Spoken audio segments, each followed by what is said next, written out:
পূজায় যায়। ওদের পূজায় যায় কেন? কোনটা না বুঝার কারণে? কি ভাই, কোনটা না বুঝার কারণে বলেন? হয় বুঝে নাই, অথবা হয় পুরা বুঝে নাই, অথবা না বুঝার ভান ধরছে। মনে হয় বুঝেন নাই। না বুঝার কি ধরছে বলেন?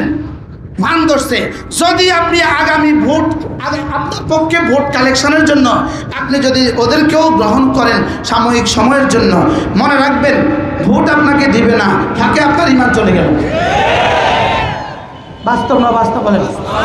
আপনি যদি মনে করেন ভোটের বলয়টা চলে যাক, ওদের ওখানে গিয়ে গিয়ে ওদেরকে কিছু পাম্পট্টি মেরে মেরে, তোমরাও ধর্ম আমরাও ধর্ম, তোমাদেরও আছে আমাদেরও আছে, তোমাদেরও শ্রীকৃষ্ণ আছে আমাদেরও মোহাম্মদ আছে, তোমাদেরও পূজা আমাদেরও রোজা। মনে হয় বুঝেন নাই? তো এটা বলে বলে নির্বাচনী বলয় পার করতে পারবা, নির্বাচনের পরে দেখবা ওরা 1% তোমার ভোট দেয় নাই। তুমি পাগল হইতে পারো ভোটের জন্য, ওরা পাগল হয় নাই। কি বলছি? ওরা কি হয় নাই বলেন?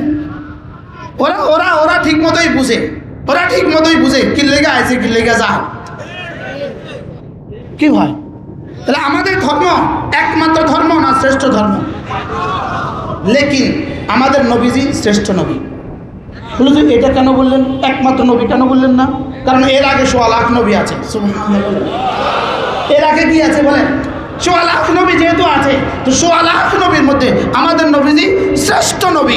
তবে এটার সাথে একটা যোগ করতে হবে, আমাদের নবী সর্বশ্রেষ্ঠ নবী, সর্বশ্রেষ্ঠ, এটাকে যোগ করতে হবে। বলেন বলেন বলেন, সর্বশ্রেষ্ঠ নবী এবং কি সর্বশ্রেষ্ঠ নবী।